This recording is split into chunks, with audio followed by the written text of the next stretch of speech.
solar power board for the shed. This is probably the first of 2 or 3 of them.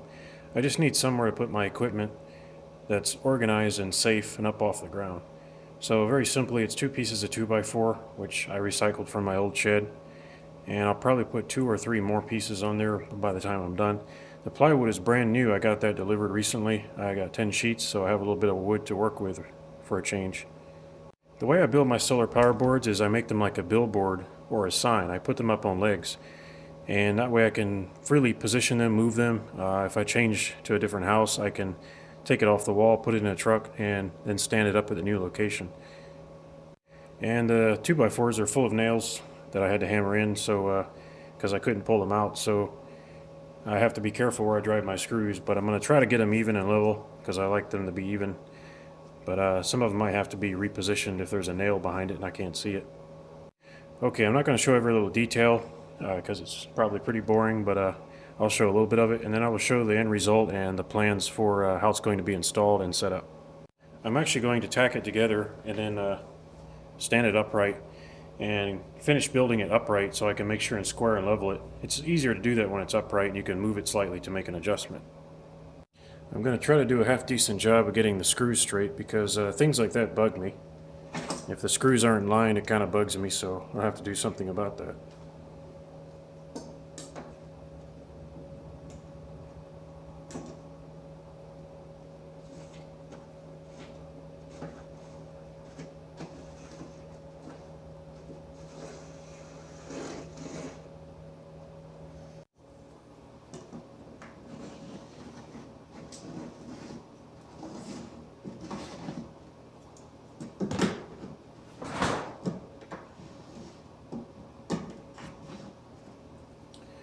Alright, so I got a line to help me keep my screws straight.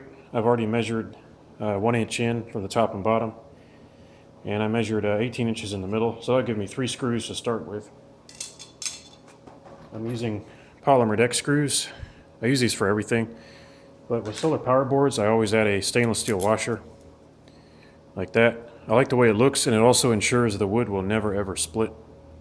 I also pre-drill the holes, so I really don't want the wood to split after I've got all my equipment on there. I don't want to have to take everything off or make repairs or anything like that, so I try to build these to last a long time.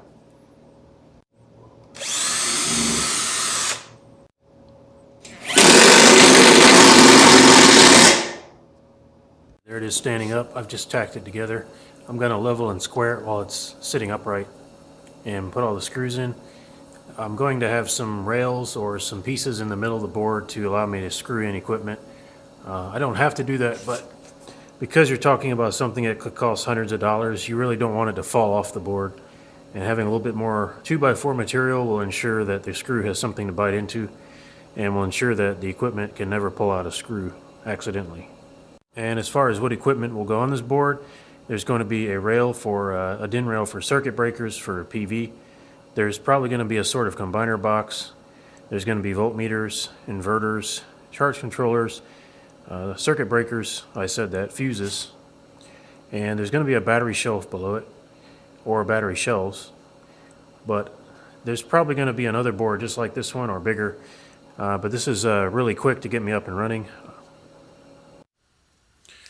And I'm just marking where the nails are because this is all recycled lumber and it's full of nails, and some of them I couldn't pull out. I had to just hammer them in. The heads popped off.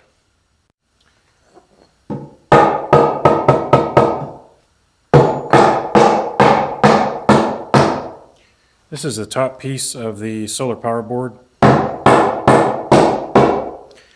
and normally I don't build them this heavy duty.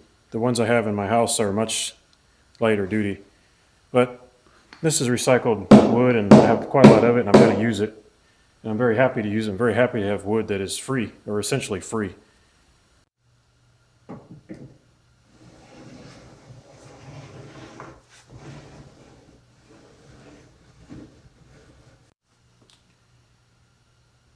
And now I'm marking my layout for where I want to put the screws.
And there's what the back of the board looks like. The diagonal pieces are scraps that are just there to ensure when I attach an inverter or charge controller, at least one of the screws will have something to bite into to ensure it never tears away from the board.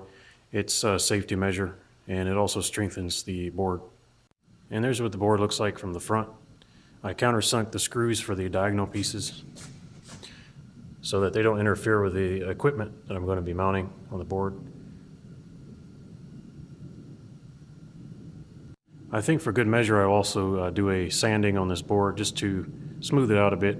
Really that's overkill, but if I'm going to spend all this time, I might as well spend another 5 minutes sanding and make it a little better. All right, it's all done. I gave it a sanding, cleaned it up, vacuumed it, and that's as far as I'm going to go.